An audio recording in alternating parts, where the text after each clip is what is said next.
Thank you, Chairman Menendez and Ranking Member Risch, and thank you for the full committee's attention to this difficult, urgent challenge. Undersecretary Nolan, Assistant to the Administrator Charles, thank you for your testimony and your focus on this.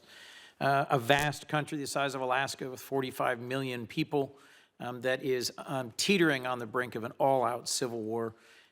We could be on the verge of a dramatic, large-scale humanitarian crisis.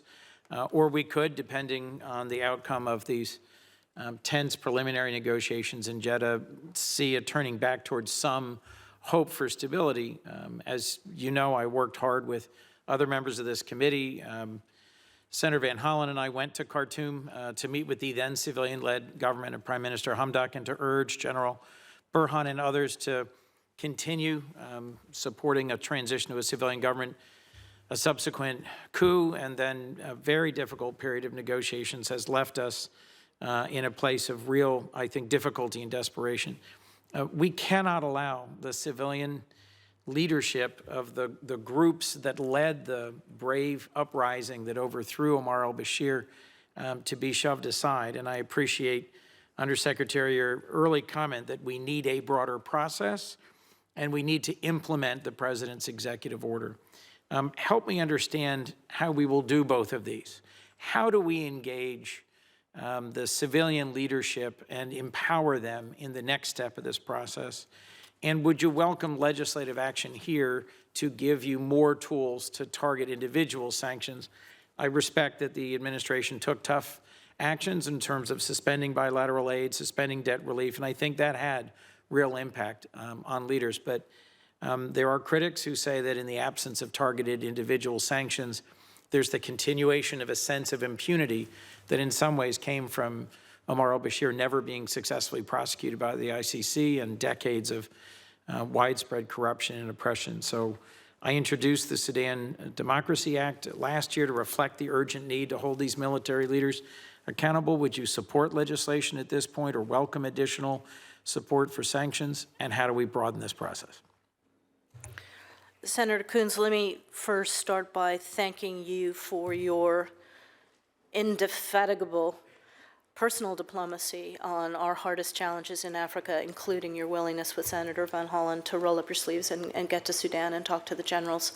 It makes a difference, and we appreciate the partnership that we have on that.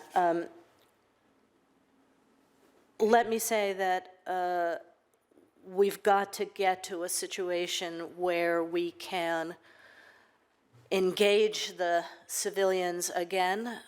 Can we do that? Do we have to wait till we can do that from Khartoum? Can we begin, assuming we can do the most urgent, which is get the humanitarian aid in and silence or lessen the guns? Can we start to do that in a more 21st century way with video meetings, et cetera? I think that remains to be seen. I do know, as I said at the beginning, that Ambassador Godfrey is trying to cast, even as he works the talks in Jeddah, as wide a net, take sounding, see what people are wanting. This has to be a process that is broadly representative of the desires of the people of Sudan and the 2019 revolution, but we welcome thoughts you have there. We are doing the work. We had done it already, but now that we have the executive order, we're doing the work to look at appropriate targets in various categories, particularly if we cannot get these generals to allow the humanitarian aid in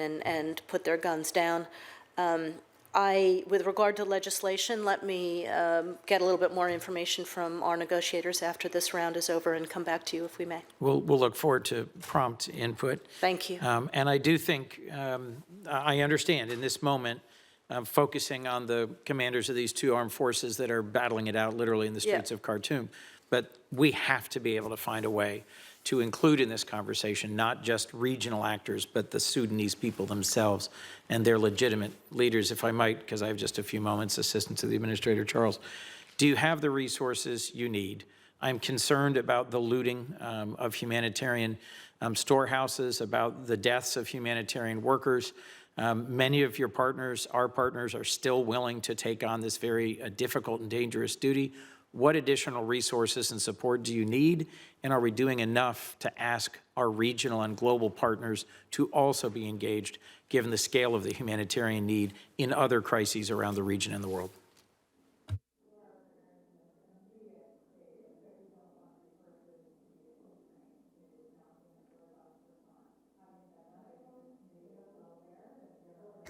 Many competing needs right now around the globe, and our ability to sustain a robust response in Sudan is going to be very challenged. Even before this crisis, last year we knew that Sudan was one of the most vulnerable countries in the world to Russia's war in Ukraine because of how dependent it was on wheat imports.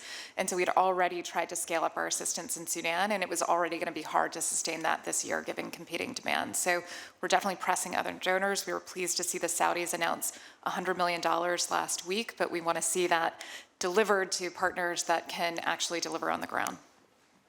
Thank you both. Thank you, Mr. Chairman. Thank you, Senator.